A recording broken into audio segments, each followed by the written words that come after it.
There's a villain in the story. There's a villain in the story. There's a villain in the story. He ain't got no need for the glory. Track 6. Back to school. With all of those dreams on my plate, I started losing wood for writing. I wasn't making up stories in my free time anymore, and I was phoning in homework assignments. Despite my least efforts, some of the writing assignments I drafted that year weren't half bad. Miss Thompson was my no-bullshit social studies teacher, the kind that tells you so on the first day of class. She said, "sex," out of context, in the middle of a sentence and claimed it was to spot who's paying attention. She also confessed unapologetically to being a tab drinker, as if her preferred choice in diet soda was just something we'd have to learn how to deal with. Other than her own persona as a teacher, Miss Thompson was also obsessed with the SS Titanic. Not the movie, the actual shipwreck and history behind it. However, because the blockbuster feature film hit the theaters that year, we covered it as a unit in class. With instruction to completely negate the movie, our final assignment was to write a perspective piece as if we were third-class passengers attempting to be rescued. Now, I was aware that even true stories are fictionalized on the big screen, but how far off could it actually be? Take out Jack and Rose and it has to be pretty much historically legit, right? It wouldn't have mattered anyways. I wrote my steerage passenger to have jumped off the ocean liner as it sank, both surviving the fall and then the cold as he was towed to shore safely and unnoticed from the back of a lifeboat. Now we could still hold a debate over whether or not Jack could have fit on the floating door with Rose at the end of the movie, but there is no question that Rose would have frozen to death if she jumped ship in the beginning. That is, if the fall didn't kill her first. I wasn't accurate to actual history or movie canon in my story. Miss Thompson kept me after class that day and told me that my story was really good, but complete bullshit. She rattled off a grocery list of plot holes, but in the end, still gave me a passing grade. The backstory of the characters was solid, and she respected my honesty when my excuse for half-assing it was that I thought it would be fine watching the movie instead of doing the assigned reading. Today, I believe she was just disarmed by how oblivious I was to the absurdity of my truth. Miss Thompson also served as director of crossing guards and hall monitors. The hall monitors were nerds, but I thought being a crossing guard would be badass. I begged and pleaded with my mother to let me join. She eventually agreed, which was no small feat considering she barely believed I was able to cross the street by myself. I eventually quit the crossing guards because you have to get to school early, and both my mother and I had trouble waking up in the morning. When my grandma stayed over, she'd splash cold water on my face. But when she wasn't around, I waited in bed with hopes my mom would oversleep for long enough to justify missing the whole day of school so I could watch TV.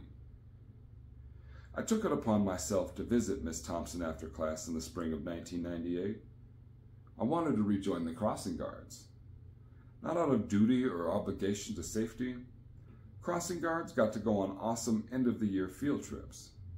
They also got a Casio watch from the police department, their pictures taken for the yearbook, and a certificate thanking them for their service, presented at an end-of-the-year assembly in front of everyone.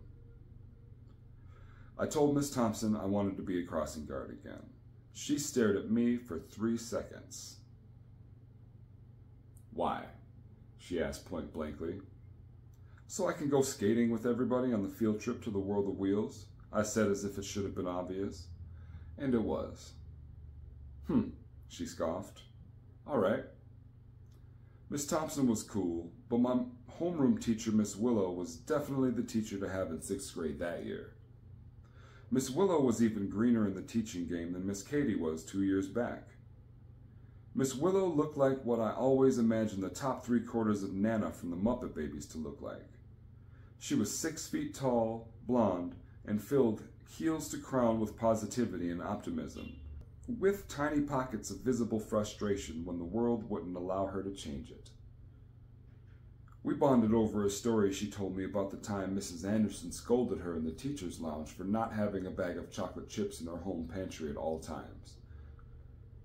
I presented Miss Willow with an unexpected challenge in the form of my unwillingness to type a second draft. The assignment was to draft an essay about an older best friend, and surprise, surprise, I chose my grandma. The only requirement was to write and hand in a sloppy copy.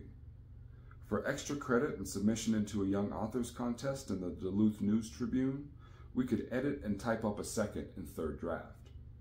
Yeah, but we don't have to, right?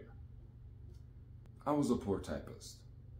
I learned the home row, but still couldn't type without looking at the keyboard unless the touch typing for beginners instructor was walking by me in the computer lab. Even while looking, I was still hunting and pecking at a single-digit word per minute rate. It would have taken me forever to type that goddamn essay. I wrote that essay from the heart, and I felt it was pretty good too, but fuck that. The required effort was complete, and I wasn't in a rush to bare my soul to the city. I went ahead and put that assignment straight in the basket. I didn't ask for feedback. Miss Willow and her aide pulled me aside to strongly suggest I type my essay and submit it to the paper. They felt it had a real chance of winning. A crisp $20 bill and published piece might have been cool, but it just sounded like more work to me.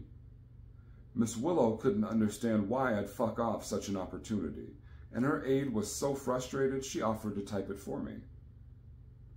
My ego would not allow that. Miss Willow's aide typing that essay for me would insinuate that I was incapable of doing so myself.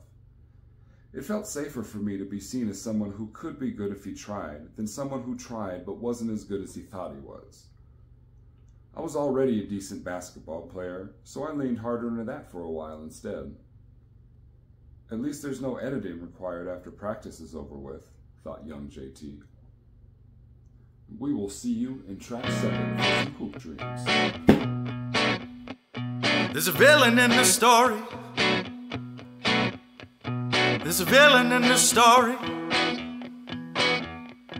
There's a villain in the story.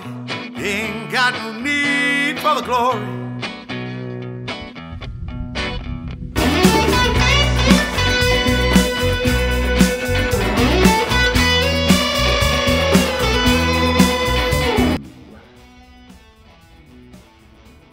Thank you for tuning in to Adult Storytime. You could have been anywhere else in the World Wide Web today, and you were here with me. I appreciate that. If you enjoyed today's installment of Adult Storytime, head over to adultstorytime.net to listen to the rest of this episode, along with the rest of the first season of How to Write a Novel in 5 Years, A Hero's Journey. It's 5 episodes set to the smooth sounds of Adam Herman and the Slamming Doors. And while you're there, check out the fictional audio series, Pete and Gwendolyn Grew Up. Another 5 episodes, still set to the smooth sounds of the Slamming Doors. Now before you click over to adultstorytime.net, don't forget to feed that almighty algorithm with a like, follow, subscribe, and smash that old notification button so you know when I'm coming at you. Namaste, bitches.